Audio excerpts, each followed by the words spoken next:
I'm Grace Sokolow, and this is Finlandia Fridays. Hello, and welcome to Finlandia Fridays. We are your hosts, Olivia Myers and Devin O'Neill. Today's guest is Finlandia women's soccer coach Grace Sokolow. The women's soccer team is currently 2-1, so congratulations on that. Thank you. Thanks. So this is your first year here at Finlandia. Give us a little background. I myself am a product of Division III, which is what really attracted me to the position here. I played at Vassar College in Poughkeepsie, New York. And, I've been an assistant for the past 3 years, and I was really looking for somewhere that I could build a program that really is based on who I am, which is the holistic student athlete. And that's what we're doing here. That's awesome. I think that's great. So, as Devin said, this is your first season here as the head women's soccer coach. And, you kind of touched on it already of working with Finlandia, but can you talk a little bit about how you got into coaching to begin with and what really drew you here? So I went to grad school straight out of college. My dream was to be a college professor on the PhD track. Unfortunately, the bottom fell out of the market, as we all know, in 2008, and a lot of higher education research in the humanities was defunded. So I needed to kind of reassess where I wanted to be. Took a coaching job at my old high school on a whim. The athletic director needed a freshman, sophomore girls coach. And I was finishing up a second master's degree in social work, and I realized I was spending all day at the office waiting to get to the soccer field. So after a little bit of soul searching and the support of my parents, fortunately, I decided to pursue coaching full time. Ended up with an assistant position for 3 years, and then when this position opened up, it was a good fit right from the interview, and I was fortunate that they offered me the position. So what's it been like living in the Copper Country? And as we kind of mentioned, you've already had some success here with the team. Yeah. Well, being from Colorado, culturally, it was a natural fit for me. I grew up hiking and skiing and spending time outside, so that's really a key aspect of this community. Sure. It's a small town, and Finlandia is really visible, and I really like that because it gives us the opportunity to lead by example. I think in terms of our success thus far, I inherited a program that was in pretty good shape. My predecessor left it in good shape, and so I'm blessed in that respect that I'm not building or rebuilding. I'm building on top of past success. But the girls, they've really bought into who I am and what I'm trying to do, and they trust me and I trust them, and they respect me and I respect them, and that's how we're getting it done this season. So one of the strategies that you have for the girls is a glitter jar. Yes, the calm down jar. So we, on the very first day, we talked about how the most important thing that we can do is communicate effectively and productively with one another.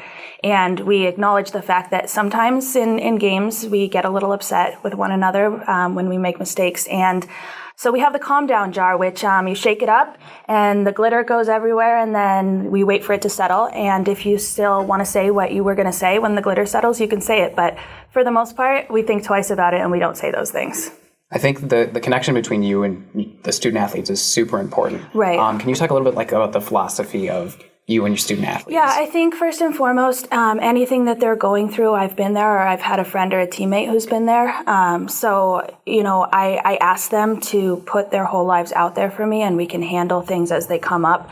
It isn't just about success on the field. It's about success in the classroom and their lives off the field. There's things that happen in their lives that affect every aspect of their existence, whether it's their mental health or whether it's being away from family for the first time, having a roommate for the first time. Sure. I really ask them to put themselves out there for me, and I'll put myself out there for them.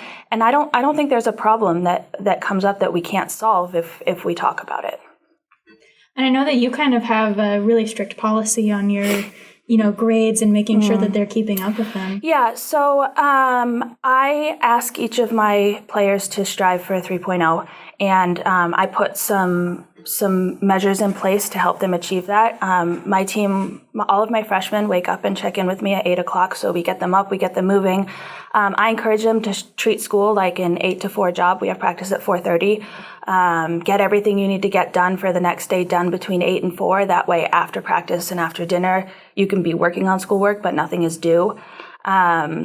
we set academic goals as well as athletic goals. And, you know, it really comes down to the fact that none of my players are going to be professional soccer players, but they are going to be professional nurses or professional PTAs or professional businesswomen or professional whatever. So it's my job to prepare them for that next step, which is not on the soccer field. Soccer just helped them get there.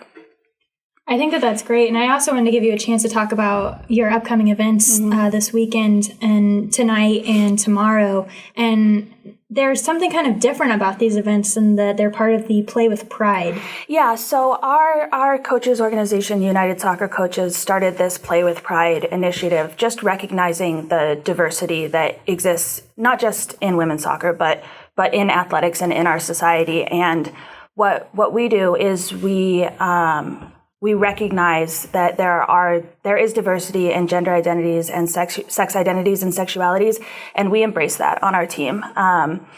We saw this summer with our women's national team that they were unapologetic about who they are, and we are too. We embrace it and we support it. I think that that's a really strong message to have for these young women, especially as they enter the college realm, and maybe, you know, this is the chance that they have to learn a little bit more about their sexual identity. Yeah, and to express that in a safe space, I think is really important. Absolutely. So be sure to catch the women tonight playing versus Maranatha Baptist at 4 p.m. They will also be back on the field at 9 a.m. versus Lakeland. Any thoughts on these games? Yeah, I mean, we don't worry a lot about what our opponents can do. Part of our philosophy is that we worry about what we can control and we manage everything we can't control. So we've accomplished our goal thus far this season, which is we've gotten better every game. So we're looking to build on some success that we had at Crown. We moved the ball around really well. We had 5 players get their first college points. So we'd like to continue with that success, and everybody on our team contributes. Every single healthy player sees the field. So that's a big part of our philosophy is we don't have stars and bench players per se. Everybody has a role and every role is important. Grace, thank you so much for coming on and speaking with us. It is going to be a busy weekend in Finlandia Athletics, so be sure to follow us on social media. Check out the full athletic event calendar on fulions.com, and we'll see you next week.